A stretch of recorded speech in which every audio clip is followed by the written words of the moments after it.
It is our honor and our pleasure to give special acknowledgement to the McKinney ISD Board of Trustees as we celebrate School Board Recognition Month. We know our board members care greatly about educational issues in our district. Let's find out how they feel about other less pressing topics. All right, so are you a cat or dog person? I'm a dog person. I have a 7.5-year-old black lab named Esther. We named ours Esther because the biblical character Esther, she actually obeyed even though she probably didn't want to. Well, I'm a dog person. Cats are cute, but I'm allergic to them. I was kind of in the mix. I would say it would be probably closer to a dog. I'm going to have to say both. I have had 6 dogs and 7 cats in my life. I'm a dog person. We have a cat at home, no dog, but I am a dog person. I am definitely a dog person. In fact, my dog is attending this Zoom meeting as she has throughout COVID. I'm not either one. I'm a baby person. I love babies. And are you a text or a call person? I'm bad at either one. I probably do both about even. You know, sometimes it's easy to whip off a quick text and answer a question or whatever, and then sometimes it's better to talk and call a person. So I would say I'm 50-50.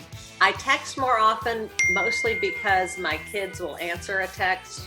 But my preference is to see you face to face, but if I can't see you face to face, I'm going to pick text, which seems kind of almost illogical. You'd think I'd want to have the live person. I love texting. I know it's so impersonal, but I do. It's efficient, and so I love texting. I would text more often. Might lead to a phone call, but probably would lead with the text. I do text more because people seem to answer text. They don't answer the phone anymore. What reality show would you just be outstanding on? Had to think long and hard for that one, but I would have to say The Amazing Race.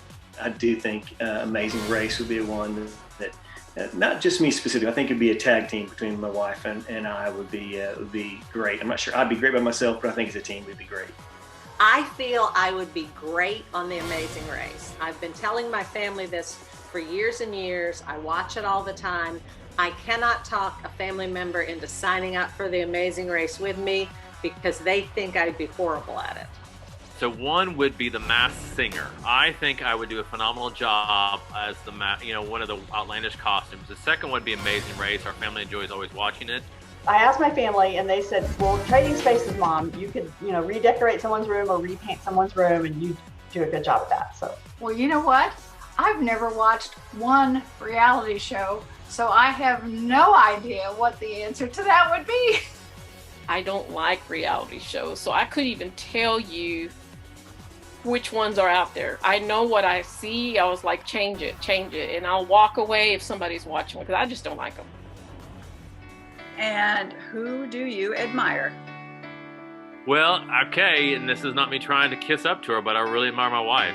She's quite an impressive woman who gets a lot done while caring for me and the family and also our community and church. I'd have to say it's my 86-year-old instrumental music teacher. She took us from a very fledglings, tiny little group to getting a 1 in the state.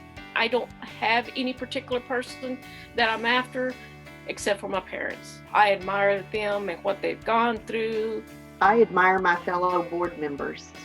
Those people who are caring for our most vulnerable people, our elderly, our sick, and our youngest. I think it just really takes a special kind of person to care for someone who just simply cannot care for themselves.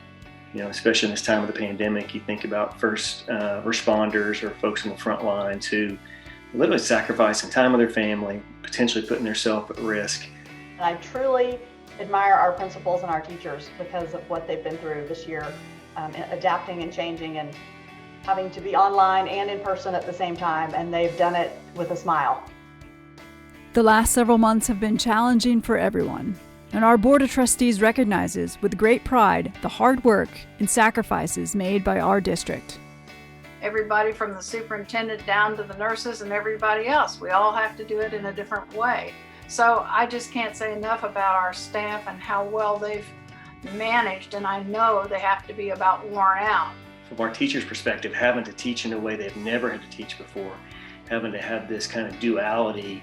And we already know that prior to the pandemic, their work was challenging and difficult in its own right. But my hope is that we can see through this, they have persevered, they have had a passion for teaching our students. I just think it's really focused on the importance of our teachers and the importance of relationships between the staff and the students. I hope that parents, students, general public have a better understanding and respect for the teaching profession. We've learned the value of in-person instruction. So even, many of them are online, which is great, but face-to-face is magical. Magical, challenging, invaluable. Through the ups and downs of the world of education, we thank you, McKinney ISD Board of Trustees, for your service and your commitment to our district.